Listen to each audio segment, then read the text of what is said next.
Off market is a strategy for sales agents. Yep. Yeah, they will launch it off market at a high price to create some level of scarcity. What does off market actually mean? Off market is when it's completely off market. You know, they weren't even thinking about selling. You want to hit at least 10 to 20 real estate agents during the day. Wow. Just calling them, because Yep. 99% of them don't pick up the phone. I know it. I know it. What does a sales agent actually want from a buyer's agent? A sales agent generally wants to get a deal done.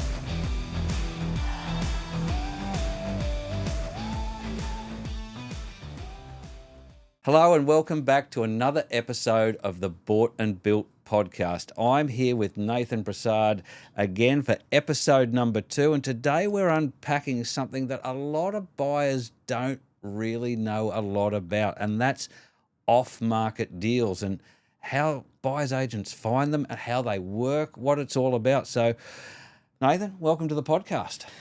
Thanks, Adam, for putting this together again. And I'm super excited to talk about off-market properties. You know, it's all over my website. I bloody blabber on it all the time. So I'd love to give people an insight about, you know, how do off-markets work and, you know, some cool deals that I've done. Perfect, man. Perfect. Now, let's start, you know, with the basics.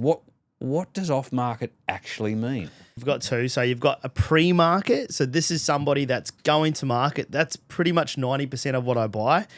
And that's, you know, the agent gets the listing, the Form 6, and then he goes, oh, cool, we got to get the photos done. We've got to tidy it up. Sometimes that's anywhere from 7 to 10 days. And in that time frame, he'll call up guys like myself and say, hey, Nathan, I've got this property. You know, do you have a buy for it? Let's do a deal.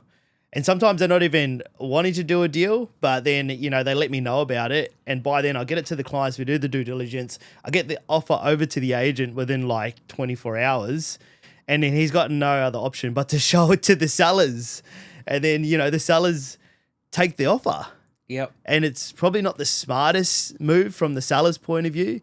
But a lot of these people maybe brought the property for 200K or 300K, and now they've got an offer of 600,000. They're like, oh, this is a lot of money. Little do they know it's worth 700 or 800,000. Sure. Okay. Yeah. And because you haven't tested the market yet, you haven't, it hasn't gone that, but they're probably in their own mind thinking, this is going to save me $5,000 on marketing. This is going to, you know, this is just done and dust. This is quick. This is easy. Yep. All of those things. So that's pre-market. Okay. So, and with the emergence of buyers agents such as yourself, I guess this is happening more and more, that these agents now as a standard. You've spent years building relationships with agents all over, you know, absolutely all over, and you know, their standard practice now is in that 7 to 10 days is to flicking it out to you guys. Yeah, they love working with buyers agents. And the biggest thing is building up that relationships, you know.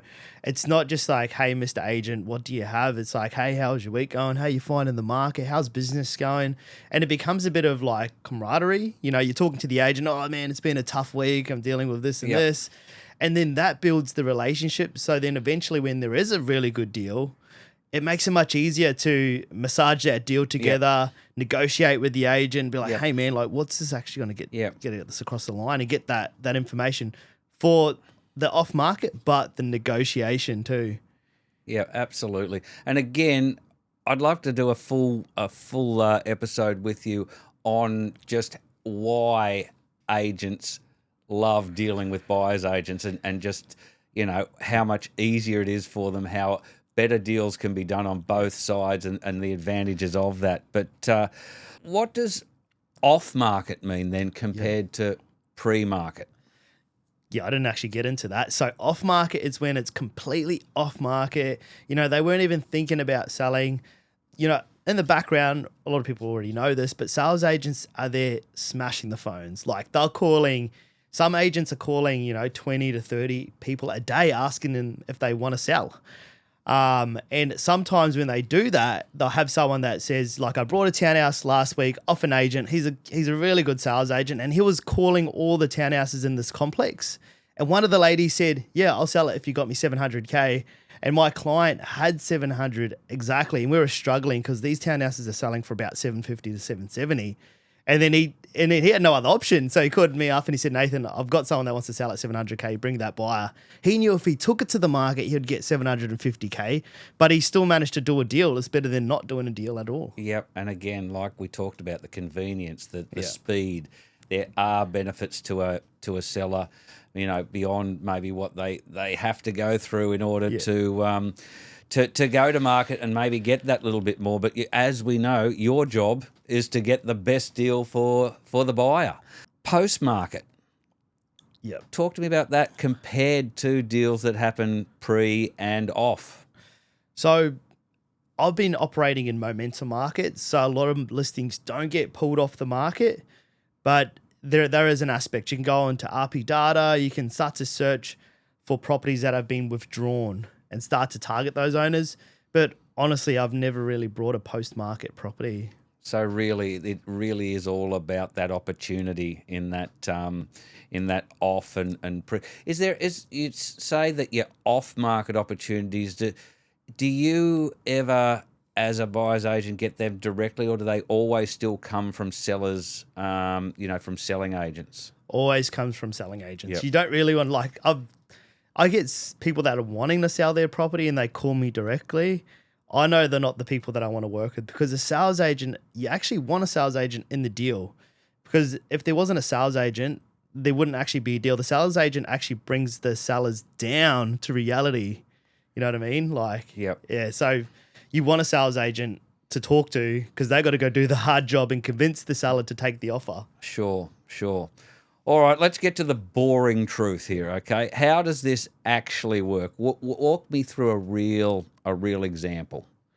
So the best lever to pull is calling the agents, and just like last month, I was calling through all the agents in a suburb called Beenleigh, and I know all the agents that transact there quite a lot. I managed to pull two off-market deals.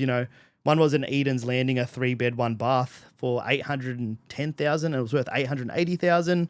And then I got another little villa for $480,000 through another agent. But, I got those all through calling. You can do emails, you can do texts. So we do that as well.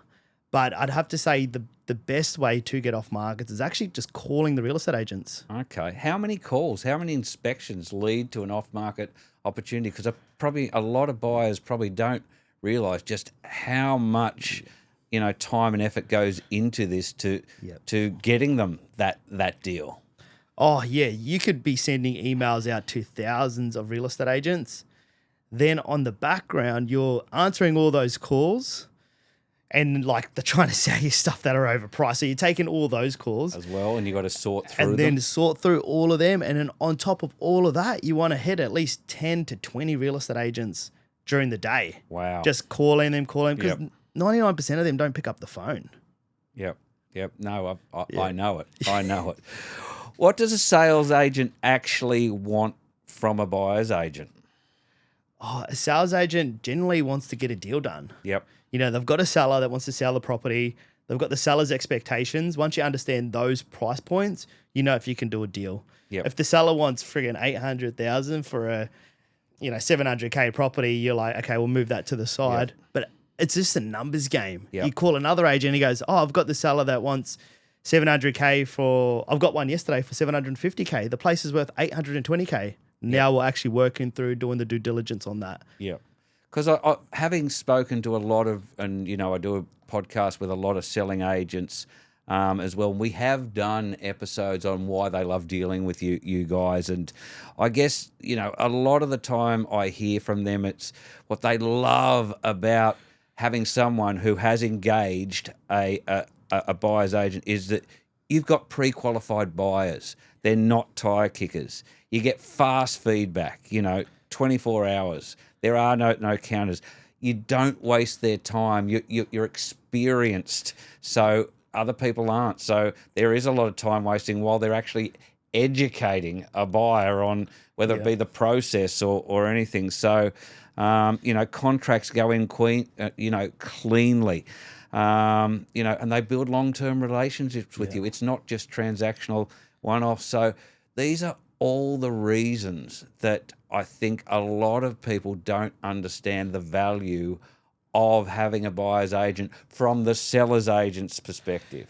Oh, absolutely. You know, little things like just letting the sales agent know that, you know, hey, look, I've sent the offer. But a lot of the time, even my clients, they're not available and I'm trying to send them messages on WhatsApp, but I call up the agent and I keep it together, Yep. you know, keep that line of communication. Otherwise, that sales agent will just go to the next buyer. So, you know, that is one of the biggest levers as well. Sure. Why can't a buyer replicate and do what you do themselves?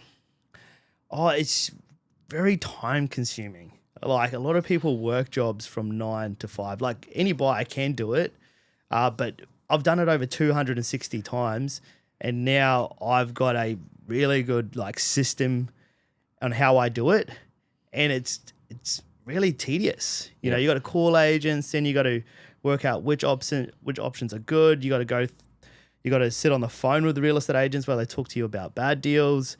It's all time consuming, and what happens is people actually get worn out by that. Yep. And they end up taking a bad deal. Yep. I can understand that. I mean, we talked volume, you know, in doing this, isn't it? I mean, one off market could take 50 or 100 conversations in reality, couldn't it? Oh, easily. And the thing is, you know, you get to leverage a buyer's agent that has already put in the hours. Yep. And because they've put in the hours, that means you can get those deals that are maybe 50, 60, you know, or hundreds of $1,000s below market value. Yeah. Well, here's another episode that I know we do have coming up too, and that is to explain in detail why your fee will generally be far less than what you actually save them. And this is what I think a lot of other people don't understand, that they think, why do I need to pay a buyer's agent to go and find me a property? But at the end of the day, you know, 99 times out of 100, if not 100 out of 100, you're going to save them far more than what your actual fee is. And we will cover that in detail in another episode. But look, how should clients actually, you know, think about, you know, how should sellers think about off-market opportunities, and how should they approach it when, you know, coming to you and saying, you know, Nathan, I've heard great things. I'm convinced I want a buyer's agent, but off-market is what I want. I've heard your podcast. I've heard your podcast. They've heard this podcast. How do they approach it? How do you then go and say, you know, we'll do our best? What happens from that point? So the biggest thing is off markets are more opportunities. So maybe like a lot of the markets that we're targeting, there's less than 1% stock. Yep. So you go on realestate.com and you pull 3 options out of there. And then the goal for the buyer's agents is to produce another 2 or 3. Now they've got 6 properties to choose from rather than only 3. So for owner occupiers, it's a massive selling point for them. They're like, oh, I get to have 2 options rather than just 1 option. For sure. And then on the investor side of things, we get to see it holistically. Yep. What's on and off market, and then decide from there. Maybe there's a good deal on market. Yeah. You know, maybe we've got buyer sentiment dropping off, which we kind of do at the moment. Yep. Let's target those guys. They're trying to get too much and so forth. So it's a holistic off approach. Off-market's a channel. It's not a guarantee. Yep. You know, and your job as a buyer's agent is to widen that funnel. You know, you can't produce miracles. Yeah. But look, I mean, you know, it at the end of the day, it's not about whether it's off market or on market. It's fit and, you know, the right price and the right deal for your clients.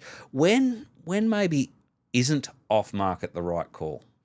I'd have to say just recently, as we've got sellers' expectations quite high. And I've started to recently know, and this is the Brisbane region, started recently noticing that the sellers off market are wanting an extra $100,000 than on the market. So they're wanting more. Okay, yep. But there's still some good off markets. Yep. You know, just I mentioned yesterday, I found one for $750,000 that's worth $820,000. But that was like one out of like 20 off markets. You know what I mean? Sure. Yeah. Sure. All right. Can I finish with a couple of quick fire questions for you? All right. Best off market deal you've ever closed? That would have to be a 3-bedroom, 1-bath in Tarragindi for 700,000, and at the time it was worth 1.1 million. Wow. Yeah. Okay. Now, I'm going to put you on the spot here because we talked about this one before we went on air.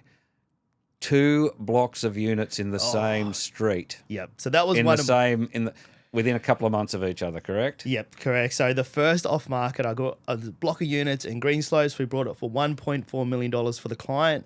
I bought heaps of properties for this guy, and he just trusted me on the phone. And then he brought the property, he settled on it, and he put it up for auction, and he just sold it for $1.8 million. Well, we had that block of units that I found off market. I was talking to another agent, and I found another block of units on the same street for 1.4. So he settled and sold that for 1.8. Then he settled and sold the other one for over $2 million. Wow. Yeah, so this client... There's $1 million profit. Yep. In the same street in the space of a few months. Yep. So... Wow. All right, what about worst off-market opportunity that turned out to be nothing? Oh, I'd have to say that has to be more of a owner-occupier type buys. Yeah, so what I mentioned like earlier... With owner-occupiers, it's not about getting the best deal. It's sometimes around getting more opportunities. So there was one in, say, Allen Grove. We brought it for, it was about 880,000 at the time. And then 1 year later, it was only worth like 920,000. So that one was purchased off market. It wasn't the greatest opportunity, but it was an opportunity that was under 900,000 within 20 kilometers of Brisbane region, and it suited that client at the time. At that time. Yeah. Right. All right, last question. Is there a common myth that buyers have when it comes to buying off-market properties? Yeah, I have to say that they think that they're a good deal. That they're always a good deal. So off-market is a strategy for sales agents. Yep. Yeah, they will launch it off-market at a high price to create some level of scarcity. Sure. Yeah. Okay, so be careful. It's not always the best deal. 100%, yeah. Fantastic. Excellent. Well, look, thanks. It's been an incredibly valuable episode for people to understand what off-market, and especially for me, pre-market. I didn't know that 7 to 10 day thing existed. And that's I can see where that can get some really good deals done. So, look, Nathan does have a checklist about buying property available on his website, www.envisionproperty.com.au. Jump on there to grab that. Please do like, share, subscribe to this podcast so that you don't miss an episode. Best thing you can do is please share it if you know anyone out there looking to buy property, whether that's, in the region and they want to get in contact with Nathan or not, because this is just great advice. So, but once again, Nathan, thanks so much, and I look forward to joining you on the next episode. Thanks, Adam.